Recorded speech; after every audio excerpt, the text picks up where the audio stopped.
الله الرحمن الرحيم. الحمد لله الذي علم بالقلم، علم الإنسان ما لم يعلم. وتكريما وتعظيما للقلم وللكتابة قال الله تعالى: نون والقلم وما يسطر. ما زلنا احنا شغالين في الخط او حروف الخط الكوفي الفاطمي اللي هو مقرر دراسته للدارسين في مدارس الخطوط العربية في الصف الثاني تخصص. وخدنا باع كبير من الحروف، وانتهينا يمكن في الفيديوهات السابقة من 3 حروف فيها نوع من التشابه: حرف الفاء، حرف القاف، حرف الواو. ولكن بناء على طلب احد المشاهدين او اخت فاضله من المشاهدين طلبت حرف الهاء، وقلنا نشتغل حرف الهاء. بس نخلي بالنا من حاجه، ان حرف الهاء برضه من الحروف اللي ما ينفعش شكل واحد يكفينا. يعني مثلا لو خدنا حرف الفاء، حرف الفاء يشتغل الشكل يشتغل معاك ال4 حالات، اللي هو مفرد او مبتدئ متصل او وسطي او متصل منتهي، الشكل الواحد.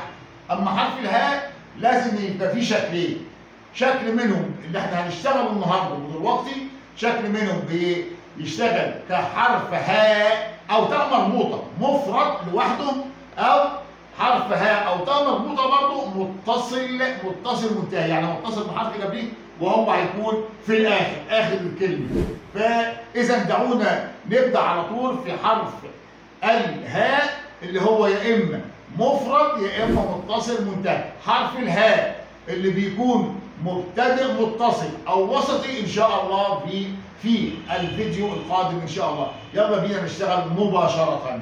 برضه احنا علشان نعمل اي حرف بنعمل خط بدايه كده اهو، الخط اللي احنا كنا عاملينه مبدئيا اهو، برضه خطوط مساعده. اذا بيبقى الخط مش مهم ان انا نتجل عليه، هنبين الحرف عليه. يبقى ده خط البدايه عندي. من خط البدايه هناخد منه بالمسطره اللي احنا اتفقنا عليه، هناخد منه، نخليك معايا اهو، هناخد منه 8، بعد ال8 4، وبعدين بعد ال4 8. يبقى خدنا 8 اهي، خدنا 4، خدنا 8، 8 4 8. ده صلب السطر، احنا متفقين على الكلام ده وعارفينه، ده صلب السطر. اللي فوق خالص اعلى صلب السطر، معلش احنا بنقول وبنكرر، المسطره ديت هي صلب السطر، اعلاها اعلى صلب السطر، اسفلها اسفل صلب السطر، كلها على بعضيها هي صلب السطر. يبقى كلها على بعضها صلب السطر. من اعلى صلب السطر هنطلع 4 و8، هنطلع 4 اهي و8 خشبه او مسطره معايا انا مقسمها، ناخدها في الناحيه الثانيه عشان تبقى خطوطي منضبطه. برضه ادي 4 و8، بنوصل الخطوط ديت بعضها مع بعض كده. يبقى اهو الخط اللي انا عملته ده اهو هو ال8 تحتيه ال4. يبقى انا طلعت فوق صلب السطر او اعلى صلب السطر، طرحت 4 اهي عشان تكون واضحه، وفوق ال4 8. اذا هذا الكلام عمل عندي مربع، لان انا مشيت 8، خلي بالك 4 8، طلعت فوق صلب السطر 4 و8. يبقى اذا المربع ده اهو طول ضلع 4. هنعمل برضه فيه ربع دايره كده، احنا عملنا الكلام ده قبل كده برضه في الفاء وفي القاف وفي الواو اهو. ثم هنا برضه ربع دايره كده اهي، ربع دايره بدايره 24. القوس ده اهو يجيبوا معاك مظبوط دايره 24 بالشابلونه مسطره الدوائر بدايره 24.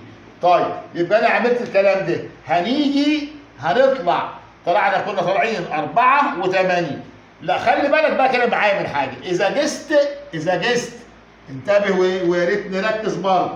اذا خدت المقاس من اعلى صلب السطر، عايز ناخد 36، ناخد 36 كده 20، وادي كمان فوقهم 20 اهم لحد هنا. انا مش عايز ال 40، انا عايز 36، يبقى لغايه هنا.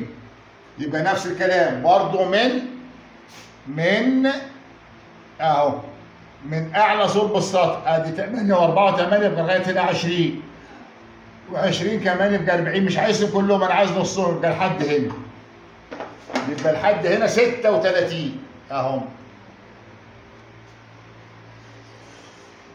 نعمل لك برضو كده علشان يكون الكلام واضح وما ننساش. يبقى منين؟ من هنا اهو بهذا الشكل كده، من هنا لغايه هنا ديت 36 مللي. نخلي بالك ان الكلام ده المقاس ده مش موجود في الكتب عامه، لا كتاب المدرسه ويمكن في بعض الانسق مش موجود، لكن هو يعني وهم حتى قالوا ان هذا الارتفاع انت حر فيه. عندك كلمه عايز تعليه شويه عليه، عايز توطيه شويه وطيه، لكن هو يعني الارتفاع الامثل هو 36. طيب 36 هنعمل منهم ايه؟ هننزل منهم 8. ال 36 هننزل منهم 8 اهم 8 كده اهو، بناخدهم في مكانين علشان بس تبقى ايه؟ تبقى المسافه منضبطه والخط مظبوط. نزلت 8 هنطلع كده 4. ما كان عندي هنا 8 اهم، هنطلع منهم 4. ادي الاربعه اهي. يبقى انا جيت طلعت لحد هنا كده، الشويه دول طلعتهم 4 اهو. نكتبهم هنا او نكتبهم هنا ما فيش مشكله، مشيت كده 4. كل الكلام ده برضه عشان نعمل ترويسه بهذا الشكل اهو كده، وبعدين بننزل من هنا كده بهذا. هنبين الكلام ده احنا دلوقتي. طيب تعالوا اذا نبين بقى الكلام ده كده بشكل واضح عشان ينضبط معانا الحرف. يبقى هي بتكتب على صلب السطر، يبقى جت لغايه هنا اهو كده، وبعدين برضو من هنا كده اهو بنقفل الحته دي كده، والحته دي بتنقفل كده.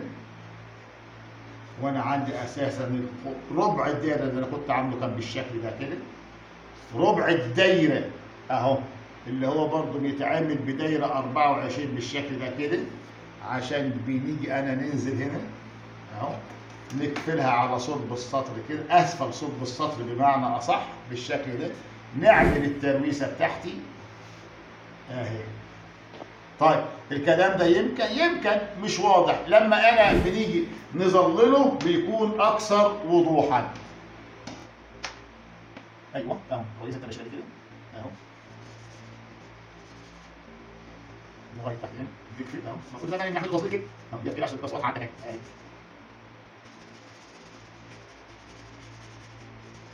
ما نعرف بنحاول نوصلها. يبقى ديت اذا هي حرف الهاء، كلمه مياه.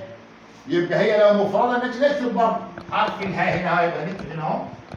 نعمل بس برضه اسلوب كده علشان كالعاده اهو دي كده منطقه الاتصال. يبقى بنقول وبنعيد تاني ان ده حرف الهاء او التاء المربوطه كده مفرد، نجيب ده عشان نداري اهو. ده مفرد لوحده او متصل منتهى، وضربنا الامثله. بس نخلي بالي بقى في حاجه كمان، هو ده ممكن ان احنا نعمله كده مع ملاحظه برضه حاجه. لو هو ده مربوطه النقط عندي دواير، ادي دايره وممكن فوقيها دايره كده. نخلينا بنفس اللون اللي احنا كنا شغالين بيه عشان ايه؟ طبعا انت بتعمل مصيدة دايره 7، دايره 6، دايره 8 مفيش اي مشكله. برضه نظام الجيت عشان ده هو تاء مربوطه، يبقى احنا كده حطينا النقطتين بتوعها. طيب نخلي برضه بالنا ونكمل بقى. طيب انا عايز نخلي الحرف ده له شكل تاني وهو برضه مفرد او متصل منتهى، ممكن يوصل معايا لغايه اقصى ارتفاع كده. انا هنعمله بلون تاني اهو اهو بالشكل ده كده.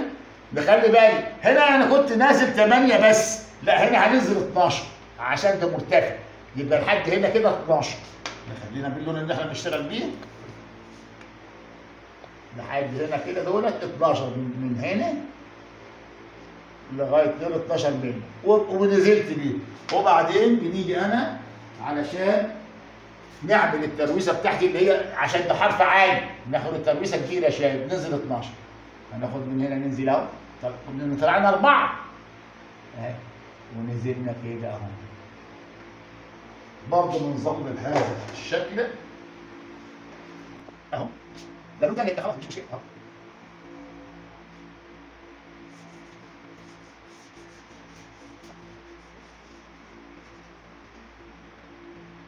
كنا طالعين، ما ننساش ان احنا كنا طالعين كده 4 والنزول كده كان 12 اهو. يبقى حرف الهاء او التاء المربوطه عايز تعمله لغايه هنا مفيش مشكله، عايز تعمله لغايه فوق عندك مثلا كلمه الله، عايز تخلي الالفات واللامات طول واحد والهاء معاهم، نعمله لغايه فوق، ينفع لغايه هنا، ينفع لغايه هنا كده بس، اللي هم الشهداء اللي احنا كنا 36. لو خدت من هنا هتطلع 24، تطلع 24 يعني 8 و8 و8، من هنا 36 ارتفاع مناسب جدا. يبقى ممكن نعمل الهاء المفرده لغايه هنا بالشكل ده، وهي تنفع تبقى متصله منتهى، او ناخدها لغايه فوق، ناخدها كلها لغايه فوق. بس وعلى ما ناخدها لغايه فوق بالتاكيد الزلف ده هينشال كده، هينشال تبقى لغايه فوق كده. اذا ده حرف الهاء اللي هو بنقول عليه يا اما مفرد ودي حالته بهذا الشكل، يا اما متصل منتهي. مفرد زي مياه زي حياه، متصل منتهي زي كلمه لا وكلمه بي او كلمه خديجه اذا كانت تاء مربوطه. ان شاء الله برضه باذن الله وبناء على طلباتكم، وطلباتكم عندنا اوامر واحنا بنسعد بذلك، ان شاء الله الفيديو الجاي نعمل الشكل الثاني من الحرف الهاء اللي هو ينفع يبقى مبتدئ، يعني هو في الاول هاني مثلا، هبه هريسه مثلا يعني، او وسط، او يكون يعني في قصده زي كلمه لها، كلمه بها مثلا.